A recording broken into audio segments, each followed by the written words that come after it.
कोई किस तरह से बचता है, कोई, परंतु जब ये बात हम मान रहे हैं तो फिर इसको बदलवाने की क्या जरूरत है। तुम्हें वो जचता है तुम तुम्हारा करो, परंतु उन लोगों का ये है कि उनको विदेशों से पैसा मिलता है कि यहाँ पे हिंदुओं को जो है ना वो ईसाई बनाओ, मुसलमान बनाओ, पैसा मिलता है, उनको मिलता है और वो उसमें से एक टुकड़ा डालते हैं और लोगों को बदलते हैं। और उन धर्मों में लोगों की और महिलाओं की विशेषकर क्या हालत बुरी होती है, वो आप अगर कोई पढ़ी लिखी जैसे ये बेटी है ये बता सकती है।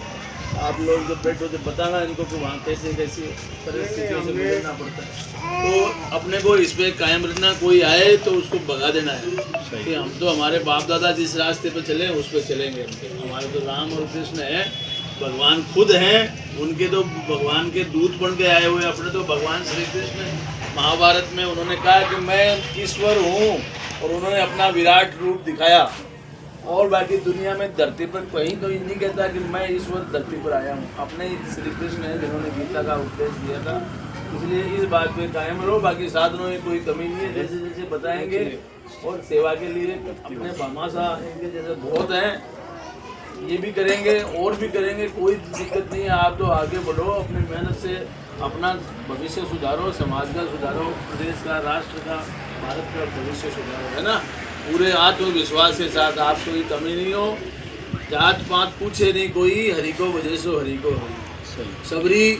सबरी थी ना जिसके जूठे बेर खाए थे भगवान ने, वो ऐसी थी कि जिसकी छाया पड़ जाती थी ना उस वक्त उसको जात बार कर देते थे, परंतु भगवान राम ने जाके उसके बेर खाए। उसने सबरी ने कहा कि आप तो रावण को मारने के लिए, सीता को ढूंढने के लिए आए, तो भगवान ने कहा कि माँ ये काम तो मैं वहाँ ऊपर बैठा ही कर सकता था, मेरा सुदर्शन चक्र अकेला ही घूम जाता था, तो रावण को मार सकता था, पर मुझे पता है कि तुम यहाँ बैठी हो और मेरा इंतजार कर रही हो, है ना।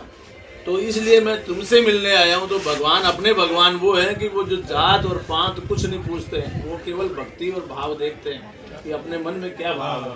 तो इनके मन में जो आज सेवा भाव इन्होंने दिखाया है, हम इनके सेवा भाव की पूरी पूरी प्रशंसा करते हैं, भगवान से प्रार्थना करते हैं इनकी संपत्ति में दिन रात वृद्धि हो और ये ऐसे ही समाज के लिए काम करते रहें। और सेवा भारती के अपने प्रवीण जी भाई साहब हैं, ये तन मन धन से लगे हुए हैं, भगवान इनके प्रयासों में सफलता दे, आप लोगों को सफलता दे।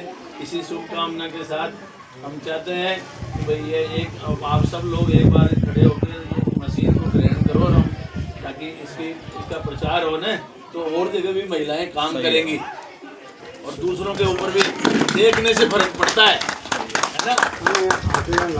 और ये जो दारू पीना और ये है ना जुआ खेलना, ये अच्छी बातें नहीं है। जो जिस घर में भी हो रहा है उनको रोको। आप जिस घर में दारू पीते हैं, चाहे वो ब्राह्मण का घर हो चाहे बढ़िया का हो, वो सब बिगड़ जाता है।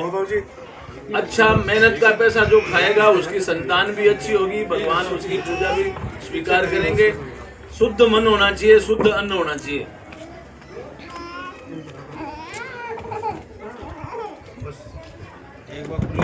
आप इधर आके खड़े हो जाओ और आप सामर्थ्य राधे श्याम जी, आप वो